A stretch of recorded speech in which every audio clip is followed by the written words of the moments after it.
Dr. Bridget here with another Mindset for Success interview. Today I'm really thrilled to be talking to Neil Lloyd, who's the founder and director of Zokit, a business development network, and a professional speaker. Although we did argue about the professional bit, but you are a professional I'll try and be speaker. professional. I'll try and be professional. Yeah. Neil, brilliant to have you here, and thank you very much for doing the interview. I just wondered if you could tell me a little bit about who you are and what you're doing in your business at present. Yeah, absolutely. So I run Zokit, we're a business development network, and our members, we're a membership organisation, and our members are business owners, and we provide support and opportunities for them to evolve themselves as business owners and evolve their business in a way that feels right to them. So what that means is that we run masterclasses, we run networking events, we run awards, expos, and we put people in touch with each other and perhaps sort of find ways that they can collaborate and share and learn from each other to grow their businesses and ultimately get what they want in terms of their own success. When I talk to people, because as we know, everyone's got a different model of the world. I'm really interested in what success means to you, as opposed to the generic sort of success definition. Well, yeah, it's an interesting one, and I think it's something that certainly I struggled with throughout my life, understanding what does success mean to me, because we have all these images flashed to us, don't we, around what success is through advertising, and it's so easy to get caught up in that. And it wasn't really until a few years or so ago when I had a near-death experience, and I was in a glass lift, an external glass lift, on the top floor of a very high tower in Tokyo, and the whole lift started to shake. And long story short, there was an earthquake, and at that point, I was lucky really to walk away. And that moment, I really thought, gosh, no, this isn't a rehearsal. This is, we got one life, we need to make it count. Yes. And it forced me in a way to sort of crystallise me to sort of think and put things into focus and try and come to an understanding about what success does mean to me. And it was a bit of a journey because it didn't happen straight away, but I just explored that, and I think becoming curious is a good thing. And if you're curious and explore, and you start to think, actually, what am I about? What do I want to achieve? And what's important to me? Yeah. And I forget about everyone else. Apart from obviously, we not forget entirely, because obviously we live in a community, and it's great to be in a world where we're helping each other out.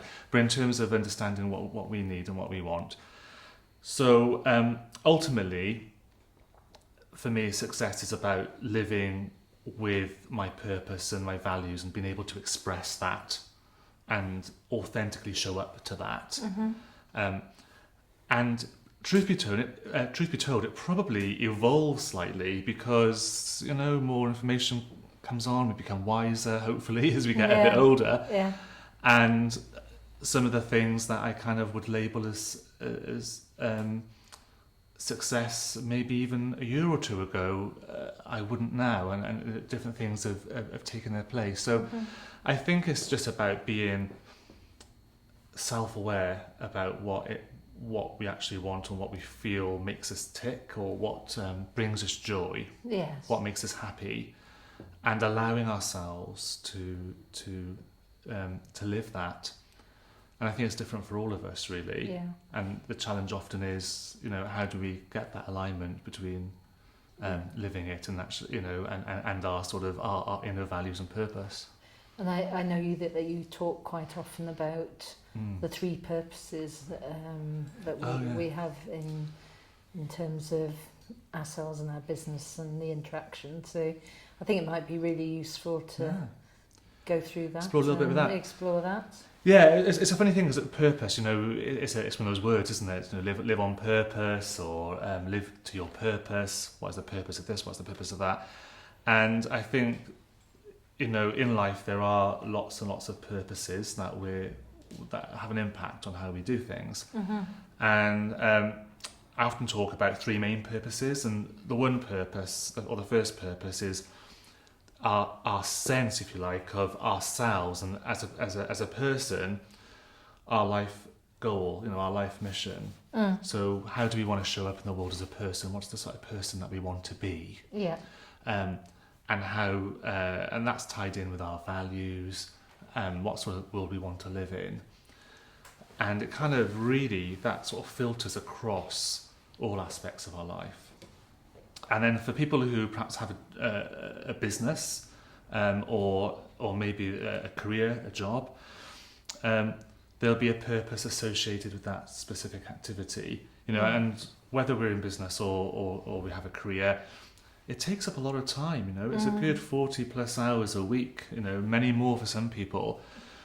And so the second purpose is about, what is the purpose of your business or your role? What is that actually doing for the world? What is it trying to achieve, and is it achieving it? Is it clear? Yes. That and are we actually meeting that purpose, or is there a path to meet that purpose? So we have then, that's quite often aligned to our general life purpose, the first purpose I talked about. And sometimes when there's a misalignment there, it can, perhaps I think people can feel a bit demotivated, or they can feel they're not perhaps living on purpose. Yes. And then thirdly, I often talk about the types of purpose, the sort of benefits, if you like, that running a business or having your job gives you.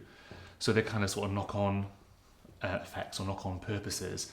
So this might be about some of the reasons that you do what you do is because you maybe want, and the way you do it maybe is because you want more free time, or you want to spend more time with the family, or you want a certain quality of life, or perhaps you want to give money to charity, or you want to live in a certain place in the world.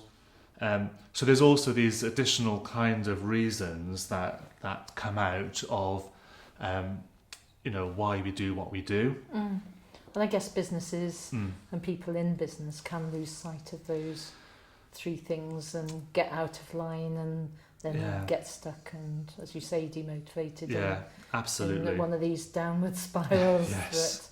Yes, I've been there. I think, you're right. I think it's, there's a lot going on, life is complicated and simple at the same time. And I think when we sort of forget some of those elements of those different purposes, it can feel maybe that things aren't quite sitting right with us, or we can feel a bit jaded. So has that happened to you? Yeah. And have you got any examples? Yeah, of where absolutely. You lost sight of what was actually?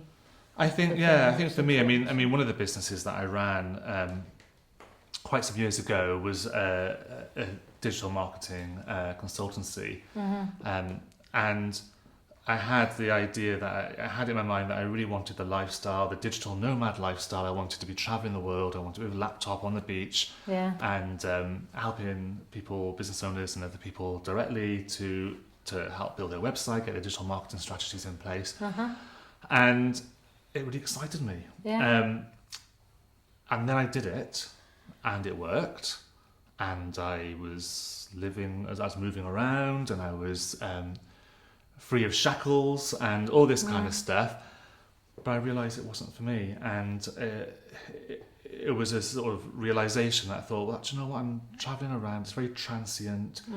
I didn't feel I was making meaningful relationships with people, which I realised was really important to me.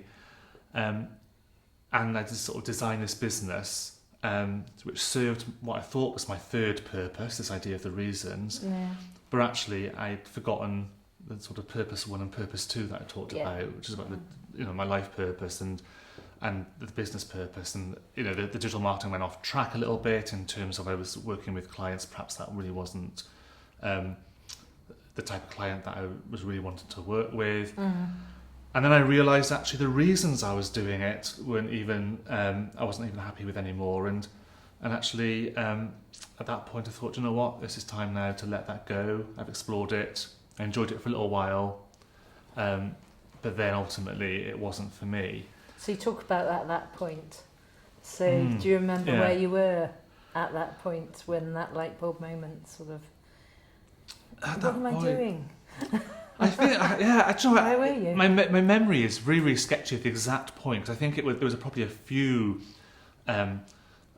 elements of that. But I remember thinking, I was in a sort of lovely cafe, and I think I had this lovely view over some water, and I was tapping on my laptop, and I thought, do you know what?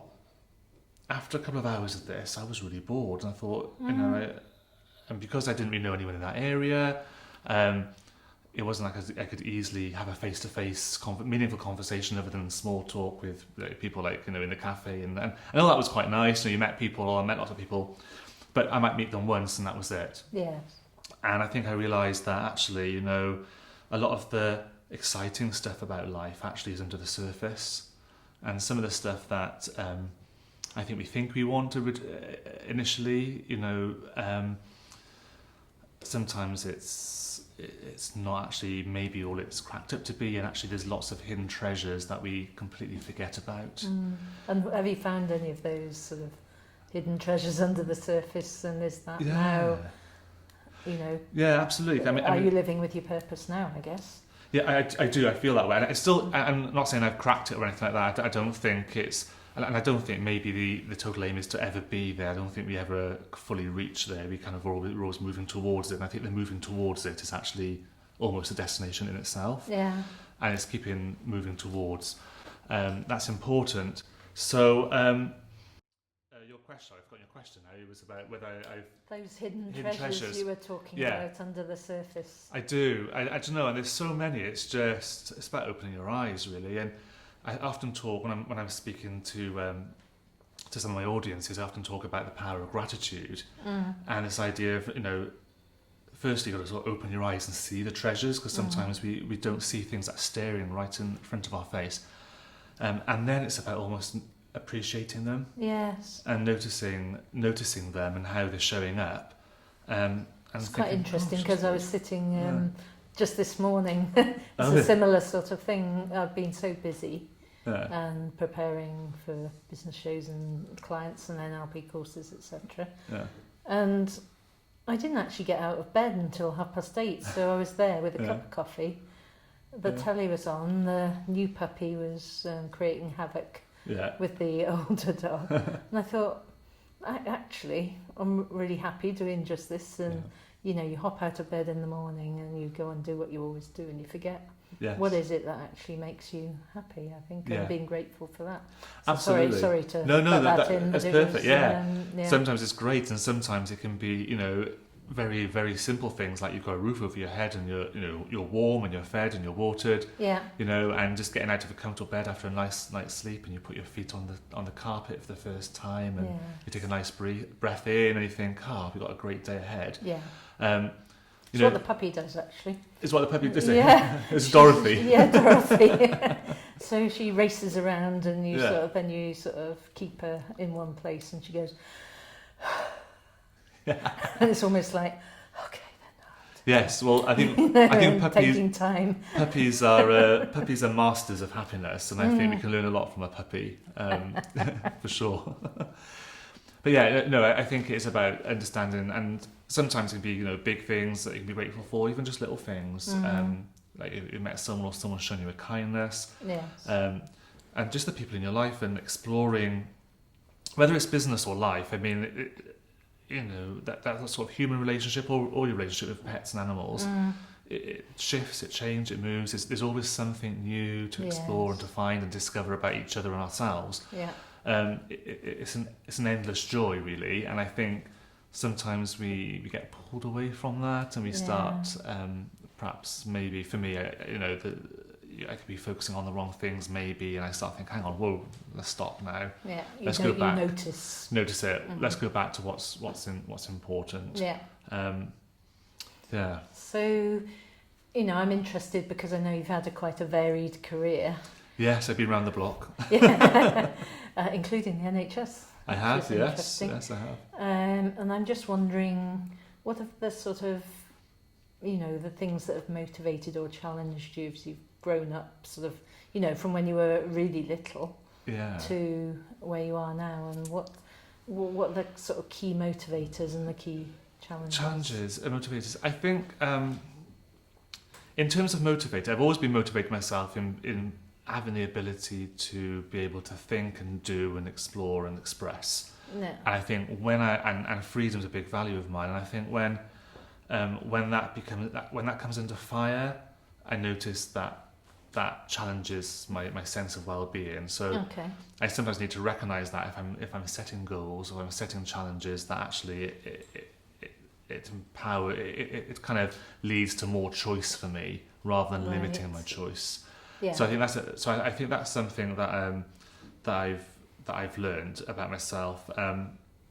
In terms of other challenges I've had, I guess, I think probably like many people, I was trying to please. I was a people pleaser. I was worried about what other people thought. I was worried about. Is that even growing up? I'd be worried about what impact I'd have on other people. What was so and so. Even to the point where I'd let other people have priority over things. So, for example, I remember. It's a very small anecdote, but I remember living in a house share years ago, and I'd always let everyone else cook their meals in the kitchen first, and then I'd kind of fit in afterwards. Have to do all the washing up? And I wasn't very good at washing up. Yes, thank goodness for dishwashers. That does definitely help my happiness. But I realised that, why am I doing this? Why am I fitting in with other people's agenda? And I think one of the things that I've come to realise, and I forget about and then re-realise, which I think is a lot of things in life, is about claiming your own agenda. Yes. And thinking, you have to really sort of think, okay, be almost crystal clear on what it is that you want in terms of your purpose, and then go for it and actually own it and become accountable to it.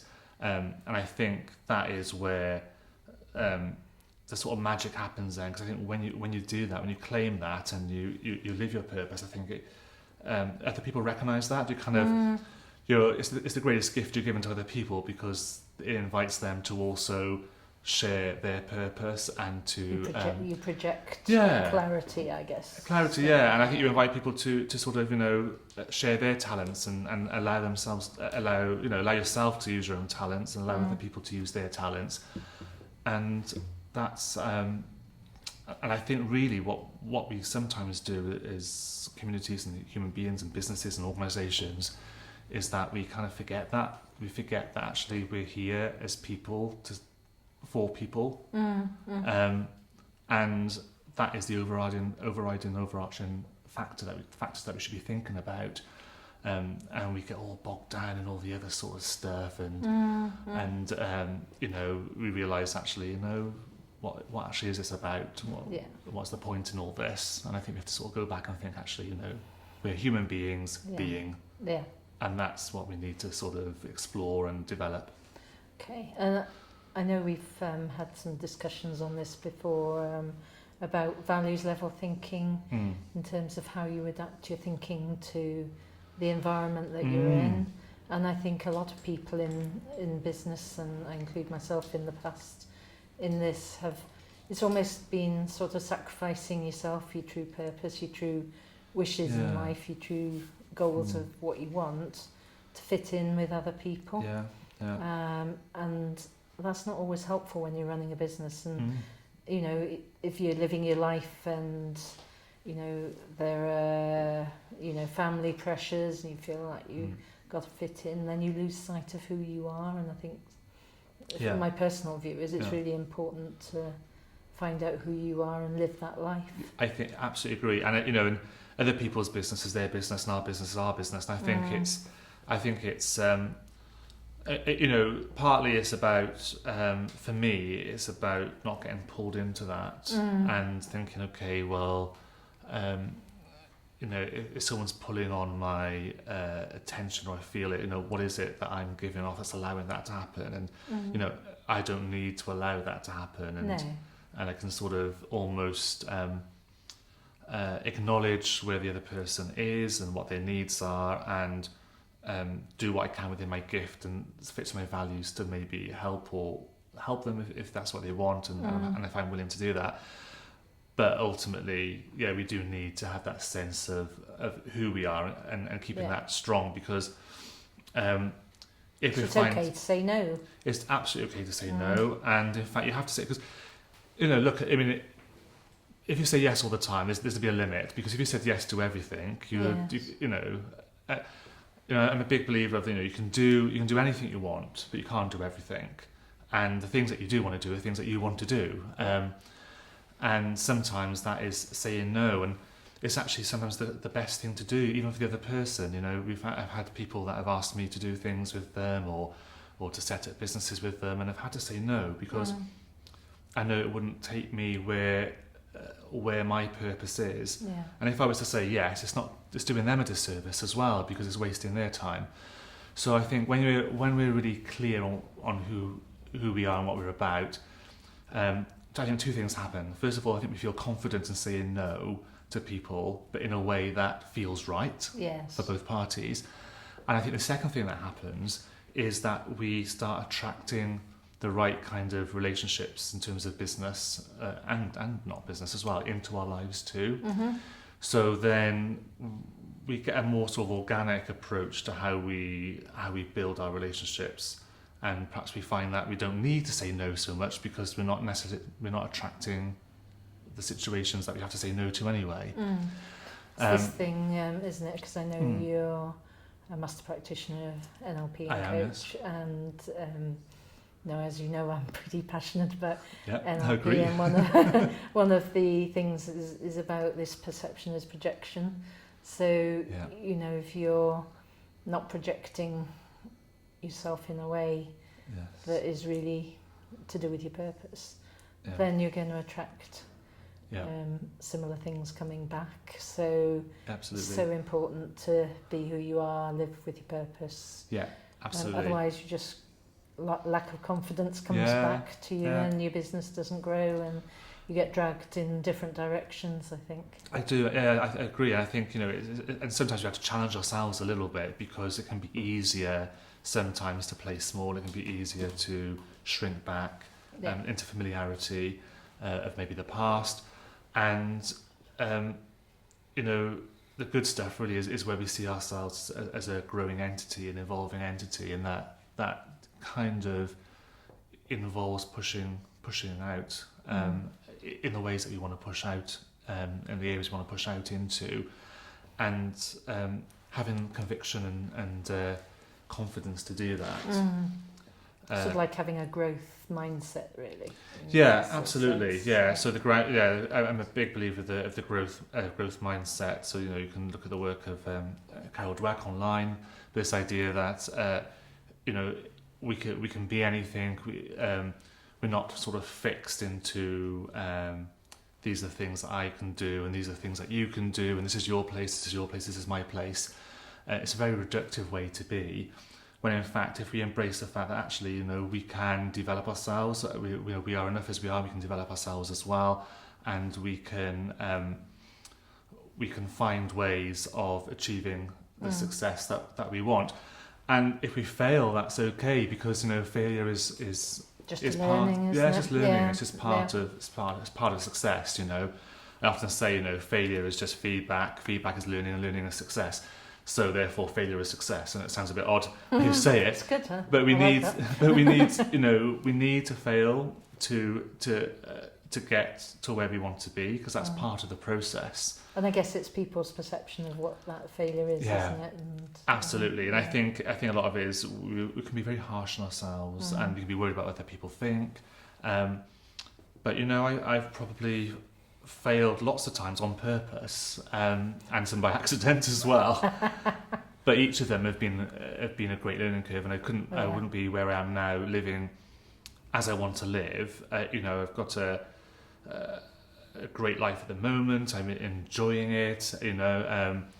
I wake up every day looking forward to the day ahead. I go to sleep looking back on the day in fondness, and and that's something I've cultivated, and it's something that took a bit of effort initially to get to that point, and a bit of self-reflection and self-awareness, and a lot of failure. And I'm proud of those things. I wear them with a badge, like a badge on my on my arm. Yeah. Okay, so for people watching this, what would you say your top 3 tips are for people to also have that mindset for success? Oh gosh, 3 tips. Gosh, I could go on Put you forever on and the ever tips. spot. Okay, put you on the spot. And 3. I would say that there's one tip. I think is obviously is to be clear on what you want. I think get the clarity. It's worth taking time to figure that out, and not be beholden to it, because it might evolve over time a little bit. But it's just taking time. I mean, I take a bit of time every day to do that. I was going to ask how you did that. Yeah, so the morning, usually for me it works, and it works for different people really, different times of the day. But I just take a moment just to sort of do a sense check, and I think, okay, how am I going to live my day today that's aligned to how I want to live. So when you say sense check, you mean how you feel? Yeah. How about what you're going to do? Yeah, so I might sort of think about, maybe things that got planned. Do they feel right? What do I kind of feel I need to do? Is that the right way? What's the sort of upshot of it all? And is it all aligned with how I want to live? Yeah.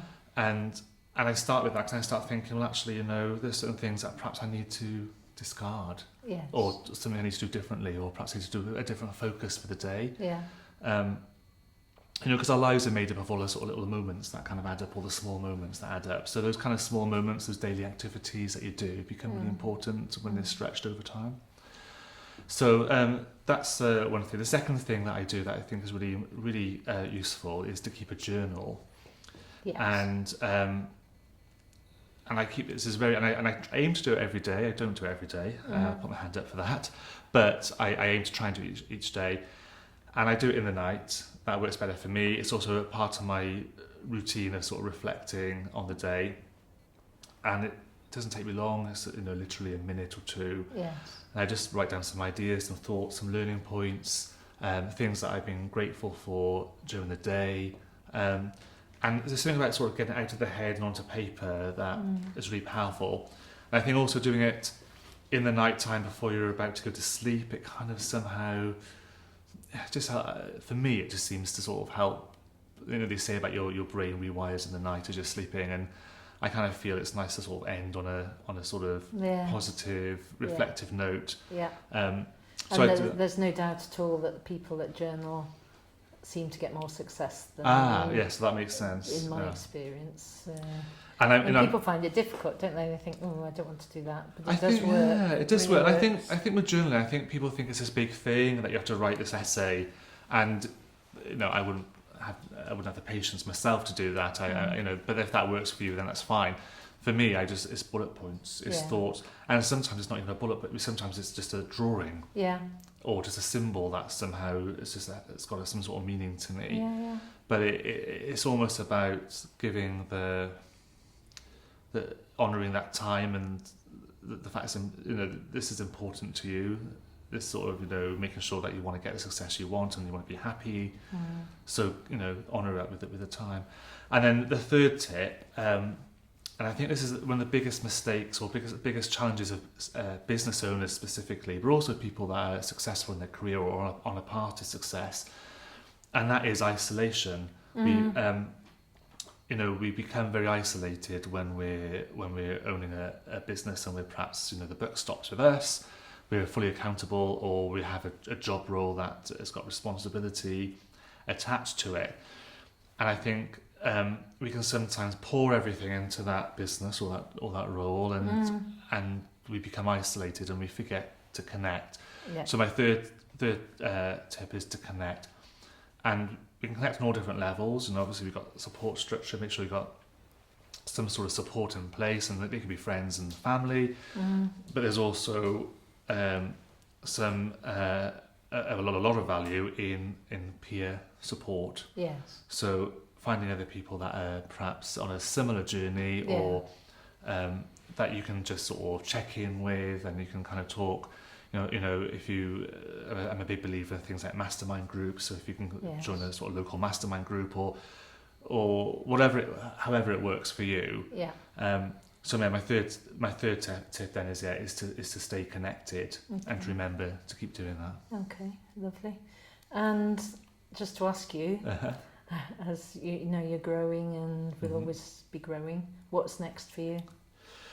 Oh gosh, next in terms of the business. I mean, for me, I mean, I always like to keep an element of surprise in my life. I think for me, surprise is really important, and it's so I always like to leave a little space for things that might crop up that I think actually that's interesting. Yeah. But in terms of business, yeah, we are rapidly expanding at the moment, which is absolutely great. I'm really lucky, and I suppose we're doing more of that. So we're kind of growing now.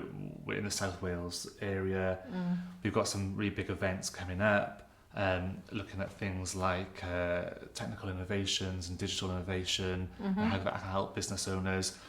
We're also finding new ways of making connections between business owners so we can grow our business. I mean, the power really of now is in leveraged networks and finding networks that work and sharing knowledge and learning across those.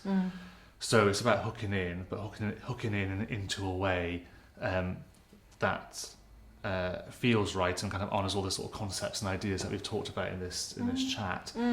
So I you know, it's more of growing that, keeping that vision, and you know, learning from other people. I mean, that's the great thing. Yes. Is that you know, every day I'm kind of learning new fun, stuff, I'm meeting Yeah. new people, and I think, oh gosh, that's a great idea, or that's a brilliant thought. Yeah. So I think it's, you know, it's seeing where that goes, and really excited about that. Yes. Cool. Okay, well, thank you very much for that. That was an interesting interview, and I've taken a lot from that. And I think one of the things that I'm going to do, because your 3 things were about being clear, taking time out with that, and journaling, and then connecting. And I think, you know, yourself included, I've got a lot of connections that support me and that I help to support.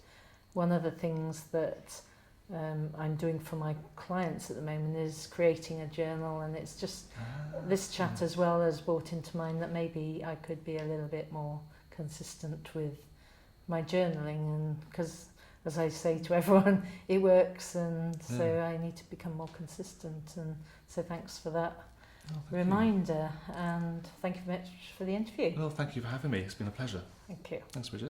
So that was Neil Lloyd giving a very insightful and really useful interview, of which I've taken quite a few things back myself. I'm wondering what you've taken from it. Please let me know. If you need any help getting unstuck, or you want to be interviewed, or you know, you have any views yourself on success, get in touch with me. My details are at the end of the video.